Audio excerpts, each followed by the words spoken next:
내용이 길어서 부득이하게 1탄, 2탄으로 나눠서 준비를 했습니다.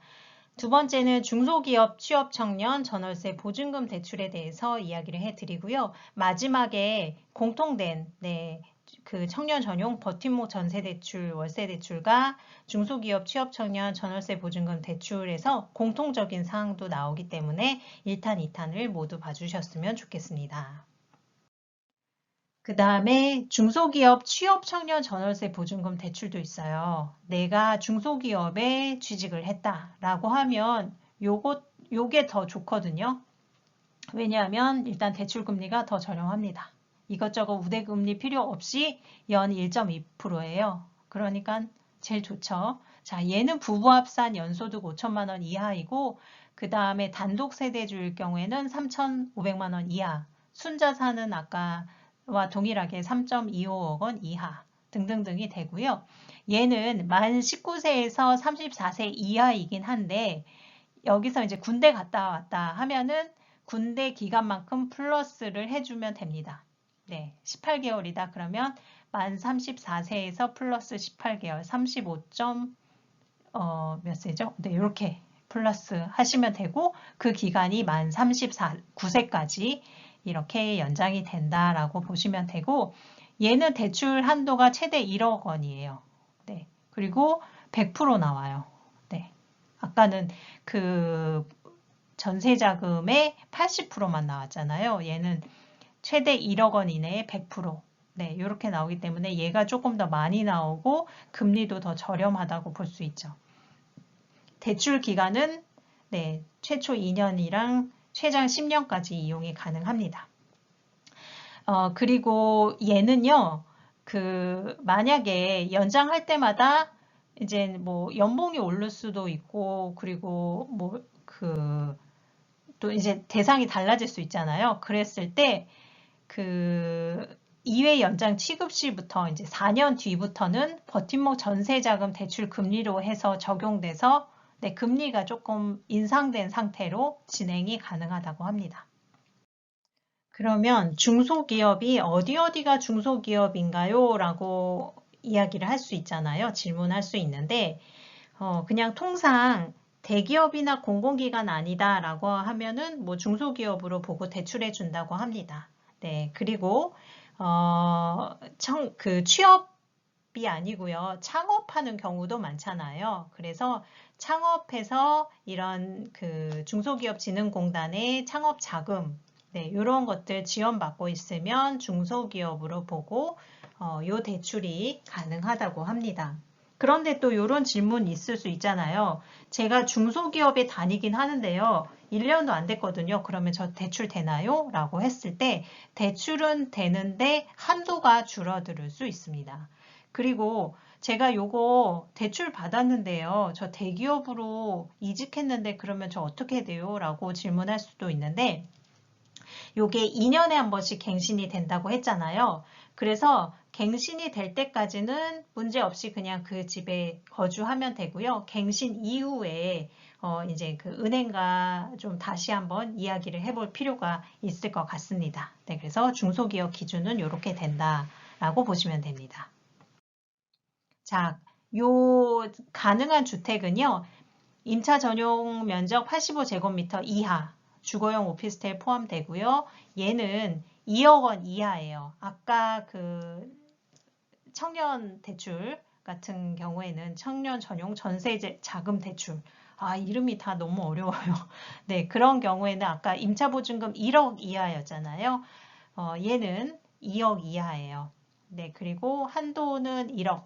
네, 그리고 100%가 통상적으로 나온다. 그런데 1년 미만 재직자의 경우에는 뭐 한도가 확 줄어들 수 있다라는 거. 이 대출을 알아보는 청년 같은 경우에는요, 지금 태어나서 처음으로 독립을 해서 대출을 살펴보는 경우가 거의 대부분일 터라 너무 떨리지 않습니까? 그래서 도대체 뭘 먼저 해야 되는지도 고민입니다. 집을 먼저 알아봐야 돼. 대출을 먼저 알아봐야 돼. 네, 저도 아직도 헷갈려요. 네, 먼저 일단은 전셋집을 알아봅니다. 부동산 가서 내가 살고 싶은 동네 그리고 내가 생각하는 금액대 정도를 가지고 이런 정도로 뭐 전세나 월세집 좀 알아보러 왔어요 하신 다음에 살펴봐요. 그런 다음에 그 부동산에도 말씀을 하세요. 제가 이러이러한 대출로 좀 그 집을 구하려고 해서요. 뭐 가능한지 뭐 이런 것들을 부동산한테 여쭤본 다음에요. 그 다음에 이제 은행에 갑니다. 몇 개쯤 해놓고 그래서 요 정도를 제가 청년 전용 그 주택도시기금 대출을 받고 싶은데 가능한지요. 그러면 소득 수준이랑 뭐 나이랑 이렇게 쭉 시뮬레이션 해서 뭐 어느 정도 될 것 같습니다. 정확치는 않고 심사를 통해서 해야겠지만 요 정도가 될 것 같습니다. 라는 이제 그런 이야기를 좀 듣겠죠. 그런 다음에 서류 같은 거 필요한 거를 이제 주르륵 얘기해 주십니다. 그래서 1차적으로 은행 가서 그런 상담을 받으시고 다시 부동산으로 갑니다. 그래서 몇 개 찜해 놓은 것 중에서 진짜로 살 집을 가서 계약을 해야 되죠. 근데 이 뭐 이렇게 심플하게 이야기하지만 진짜 발품도 많이 팔고 엄청나게 공을 들이고 시간을 들여서 집을 구해야겠죠. 그런 다음에 계약금 5%를 넣고 계약을 하게 됩니다. 엄청 떨리는 순간이죠. 그런데 지금 대출받고 전월세 그 집을 가는 거기 때문에 대출이 안 되면은 우리가 이 집을 들어갈 수가 없어요. 그래서 부동산에다가 대출 반려가 됐을 때, 이제 취소가 됐을 때 계약금 반환해 주세요라는 특약을 넣습니다. 계약서 개별 약정이기 때문에 요거 넣으면 그 약정에 우산하기 때문에 계약금을 돌려받을 수 있겠죠. 그래서 요거를 좀 꼭 넣어주세요라고 하고 이제 그 계약서를 작성을 합니다. 그런 다음에 요 그 대출 요 계약금 넣은 계약서도 들고 가서 은행에 가서 이제 진짜로 대출 계약서를 작성하게 되는 거죠. 그래서 근데 이거 작성한다고 최종으로 다 승인 나는 건 아니에요. 또 심사가 나고 뭐 계약이 어떻게 됐고 금리는 몇 프로로 해서 이제 이렇게 진행됩니다라는 것을 이제 또 최종으로 또 연락이 오게 됩니다. 그래서 그 사이에 이제 이사도 하고 이렇게 되는데요. 서류 같은 경우에는 내가 나임을 증빙하는 그런 서류들 그리고 집과 관련된 증빙 서류들 이런 것들이 필요하죠. 서류는 엄청나게 많아요. 그래서 꼼꼼하게 준비를 하셔야 됩니다. 그리고 최종 이사하고 나서 확정일자 받은 것도 부동산이 아니고 은행에 다시 최종적으로 제출도 해야 합니다. 그래서 이런 그 은행 부동산 왔다 갔다 하는 기간이 많기 때문에 그런 번거로움이 있기 때문에 좀 넉넉하게 뭐 최소 한 달 정도 여유를 가지고 준비를 하면 도움이 되겠죠. 네. 그런 다음에 서류는 뭐 은행에서 아주 친절하게 잘 알려주실 거예요. 그래서 굉장히 많은 서류가 필요하지만 저렴하게 대출을 받을 수만 있다면 이 정도 따위는 우리가 준비를 할 수 있다. 이런 자세로 아주 전투적으로 준비를 하시면 됩니다. 자, 그리고 이제 정리를 다시 하면 우리가 살펴볼 수 있는 청년 전용 주거 관련된 전월세 대출은 청년 버팀목 전세자금 대출하고 중소기업 청년 전세자금 대출이 있습니다. 청년 버팀목 월세도 있어요. 그거는 다시 요 앞에 참고하시고요. 얘는 소득이 5천만 원 이하, 중소기업도 맞벌이 5천만 원 이하인데 외벌이는 3,500만 원 이하라는 조건이 하나 더 있고요. 둘 다 순자산가액 3.25억 원 이하다. 무주택자여야 하는데 지금 부모님이랑 같이 살아도 따로 떨어지면 내가 무주택자라 별 상관은 없다라는 거고 나이는 청년의 기준이 법마다 다 다르긴 해요. 그런데 예전에는 29세였는데 그래도 많이 뒤로 늦춰졌습니다. 그래서 39세 이하인데 중소기업 청년 전세자금 같은 경우에는 병역 의무까지 해서 플러스 알파로 더 계산 추가가 된다라고 보시면 되고 얘는 연 1.5%에서 2.1% 청년 버팀목은요. 근데 중소기업 청년 전세자금 대출은 1.2%다. 그러니까 내가 중소기업에 다닌다 그러면 요 중소기업 청년 전세 자금이 더 괜찮다라고 보면 되죠. 그리고 한도도 조금 달라요. 중소기업이 좀 더 많이 나오죠. 그 다음에 그 면적은 85제곱미터 이하로 동일한데요. 보증금이 청년 버팀목은 1억 이하, 중소기업 청년 전세자금은 2억 이하이기 때문에 조금 더 여유롭다라고 보시면 됩니다. 대출 기간은 동일합니다. 자, 공통적으로 또 알아둘 것이 있어요. 인지세랑 보증서 담보 취금 시 보증료가 있는데요. 보증료는 연 뭐 한 10만 원 내외 정도 되는 것 같아요. 매년 그 정도 보증서를 낸다고 하는데 뭐 이 정도는 감당 가능하죠. 우리가 월세 내는 거에 비하면은 엄청 저렴하니까요. 그 다음에 대출금 지급은요, 나한테 주는 거 아니고요, 집주인한테 은행에서 넣어줍니다.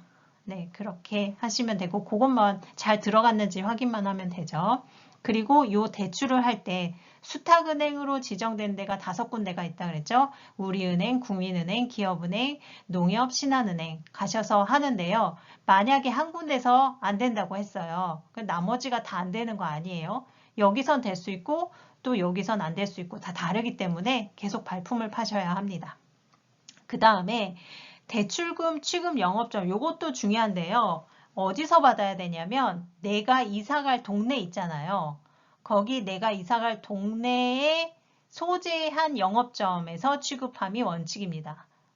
저 뚱딴지 같은 동네에서 대출해 주세요 하면 안 돼요. 그러니까 그것도 확인하셔야 돼요. 그리고 중도 상환 수수료는 없으니까 아무 때나 갚으셔도 되지만 만기로 하는 게 유리하다. 만기에 일시 상환하는 게 유리하다. 나머지 돈은 갚지 말고 그냥 저축하는 게 훨씬 유리하다. 이렇게 보시면 됩니다. 또 하나 정책금융상품은 신용점수와는 상관이 그렇게 크진 않아요. 그러나 그 정부의 금융정책적인 그런 상품들이 생각보다 많은데 여기서 모두 다 제외되는 사람들은 3개월 이상 연체된 사람들 있잖아요. 그런 사람들은 대출이 안 됩니다. 정책 금융상품에서 다 제외가 돼요. 그래서 연체되시면 안 됩니다. 연체되신 분, 금융질서 문란정보 기록되거나 신용회복 지원 중인 분들, 이런 분들은 안 되고요. 또 하나, 현재의 공공임대주택에 입주하고 있는 경우 불가해요. 공공임대주택도 어쨌든 정책적인 그런 배려를 받고 혜택을 받고 있는 경우라 중복이 된다고 생각을 해서 이분들도 입주 그 대출 대상에서 제외가 되니까 이런 거는 알아두셨으면 좋겠고요. 그 다음에 또 하나 이 정책 대출은 아니지만 청년 전용으로 해서 카카오에서 청년 전용 전세 대출이 있으니까 그것도 참고하시면 좋을 것 같습니다. 도움이 많이 되셨으면 좋겠습니다.